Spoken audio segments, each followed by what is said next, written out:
Hey there, friends. Welcome back to another episode of the Bible in Life podcast. My name is John Whitaker. I am the host and creator of the Bible in Life, and I'm really grateful to you, to the folks who make this podcast possible by their prayers and their generous support for the technology that makes it possible for people all around the world to come together in a very simple way like this and think through Scripture, reflect on it, for the sake of our own discipleship to Jesus. So, man, just really grateful for you all. Grateful we can be together like this.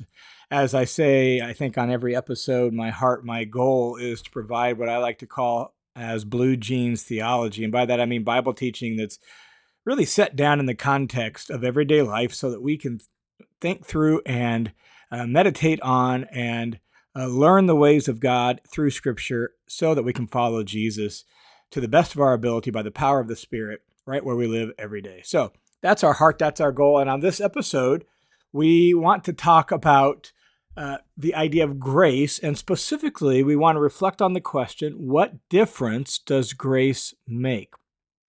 And the word grace is one of those words that gets used quite frequently in Christian circles, but beyond the church, beyond Christianity, if it's used in different sorts of ways. It might be someone's name, grace. Maybe they're familiar with people saying grace, that is, praying before their meal. Or maybe we might say, oh, man, someone's such a gracious person.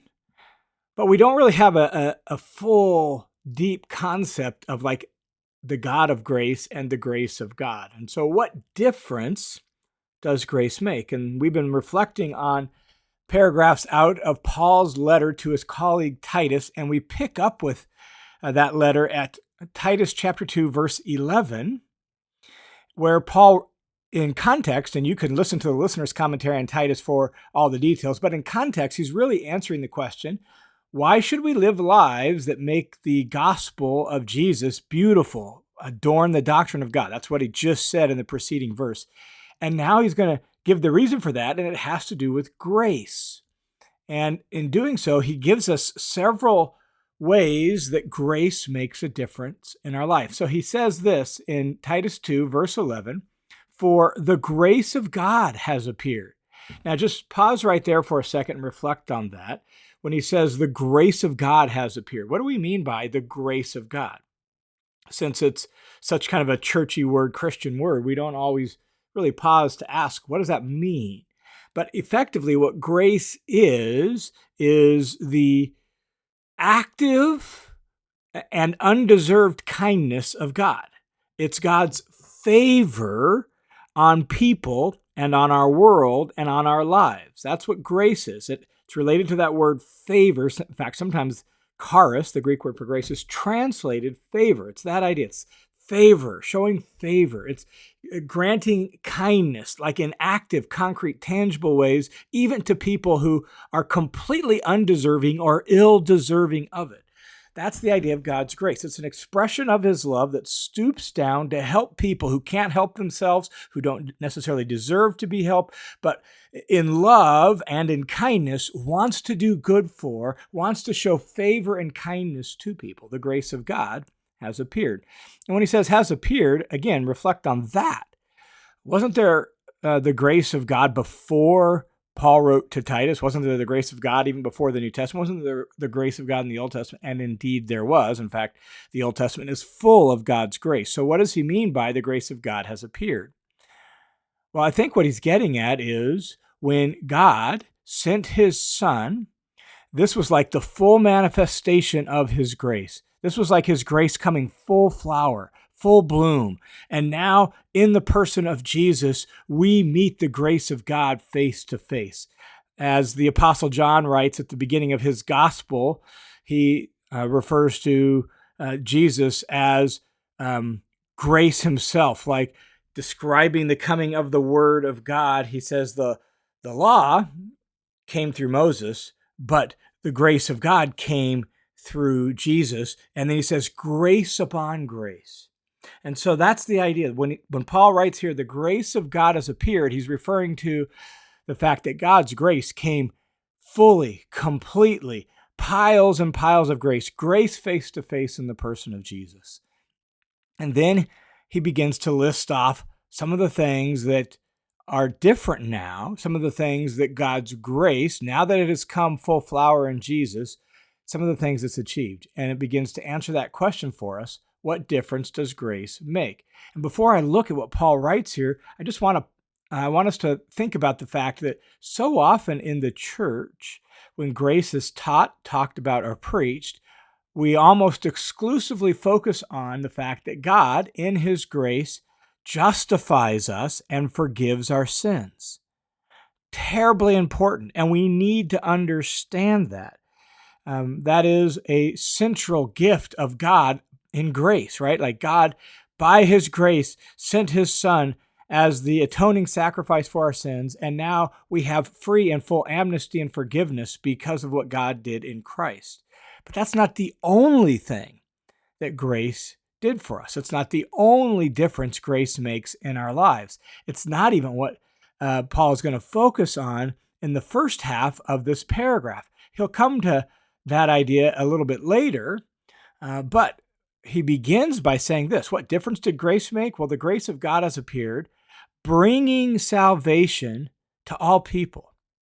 That's one of the first things that the grace of God does. That's one of the key differences it makes. Salvation is now available to anybody and everybody who would believe. He has brought salvation, rescue, and deliverance from sin and death to all people.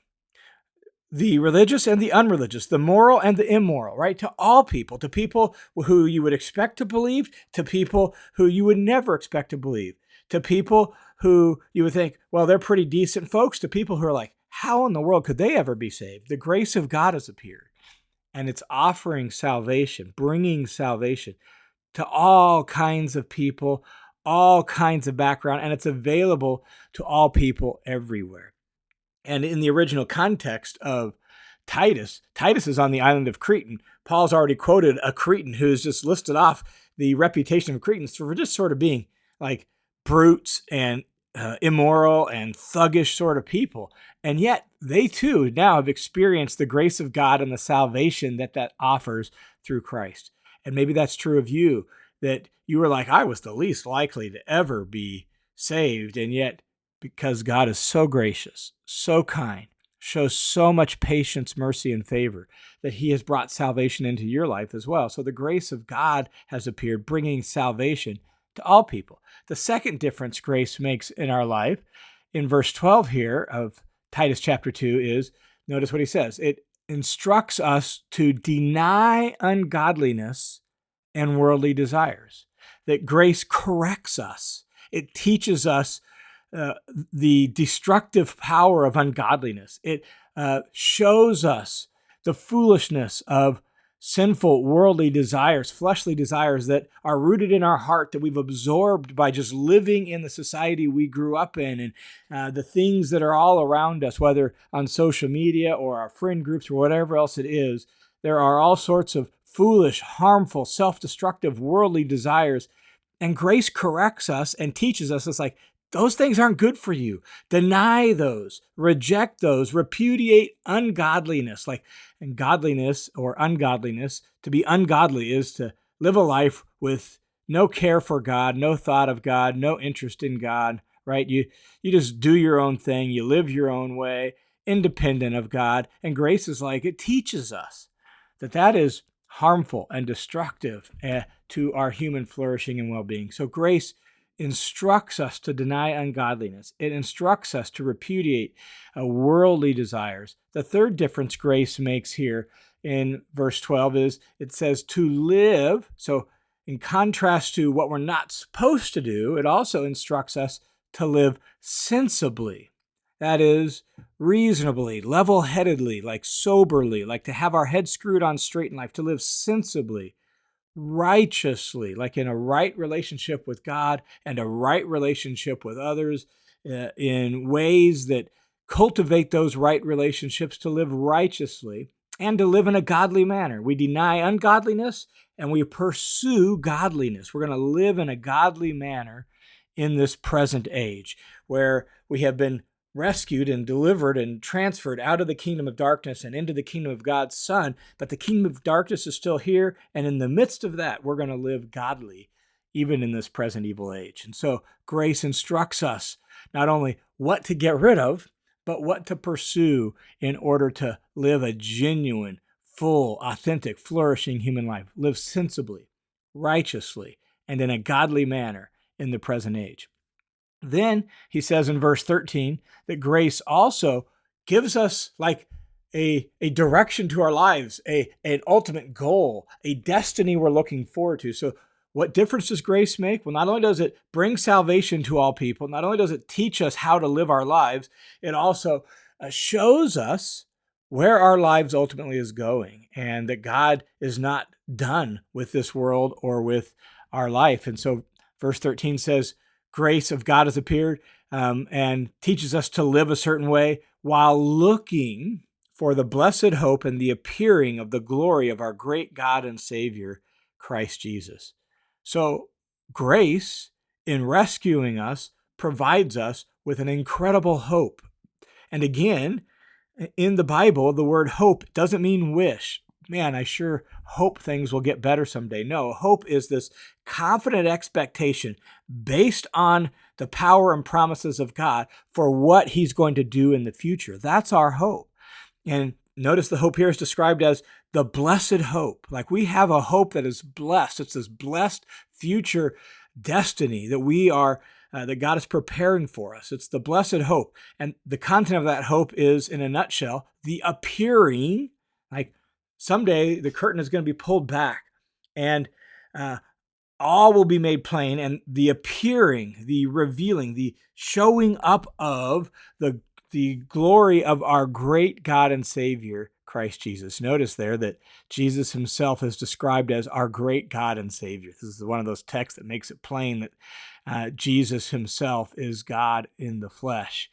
And he is our great God and Savior. And someday the curtain is going to be pulled back and we will see Jesus in all his glory, and all things will be made new. All things will be made right. All that's wrong with the world will be undone. And we will enter into our eternal home that is everything we have dreamed of and more, probably than we've even dreamed of. It'll be everything our hearts have longed for that we didn't even know we were longing for. We have this incredible destiny because of the grace of God. Now, the verse there in verse 13 ends by referencing our great God and Savior, Christ Jesus. Well, that leads Paul then in the next verse to really just kind of reflect on what Jesus did because of grace. And so now we get we come to like the grace of God has appeared, and it's come full flower in Jesus. And what did Jesus do because of grace? Well, look at verse 14 of Titus 2. Who, Jesus, gave himself for us. Just pause and just kind of sit with that phrase. Our great God, the creator of all the world, our great God and Savior, Messiah Jesus, the King of the universe, King Jesus, gave himself for us. He poured himself out for us. He gave his life. He literally laid down his life for us. He gave himself for us.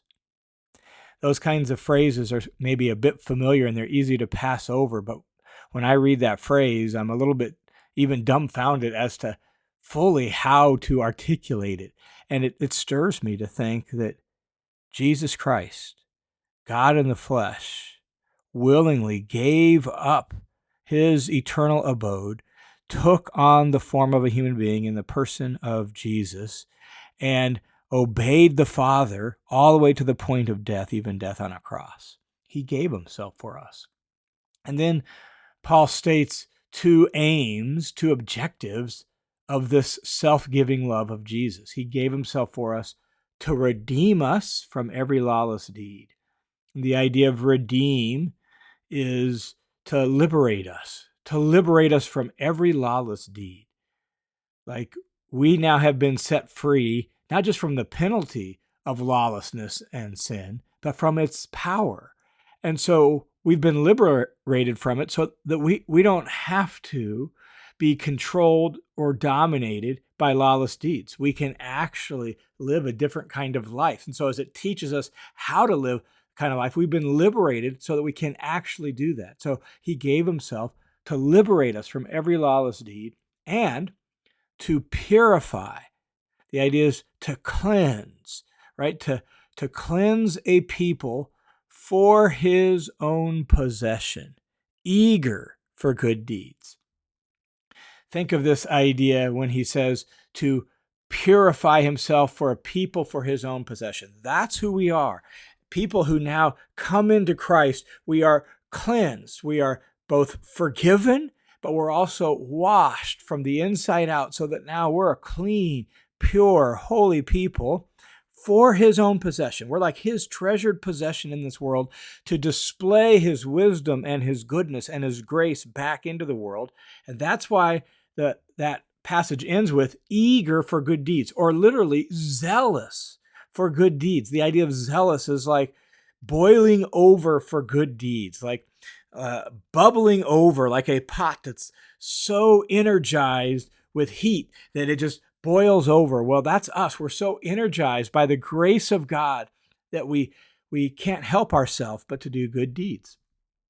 And the point of all of this then is that grace doesn't only forgive us, grace changes us. It doesn't just change the ledger in heaven so that now we're forgiven people. It does that, but it does so much more than that.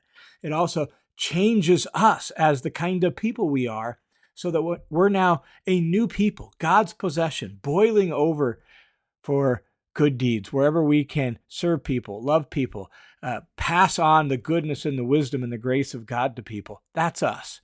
We are changed from the inside out, eager, zealous for good deeds. That's the difference that grace makes in our life. The grace of God has appeared, and it's changed everything. All right, thanks for tuning into this episode of the Bible and Life podcast. And as I mentioned at the outset, so grateful for those of you who make this podcast and this entire online ministry possible. May God bless you. May God lead you. May you, by his Spirit, walk with him each day this week for his honor and for his glory in this world. Take care. I look forward to talking with you again next week.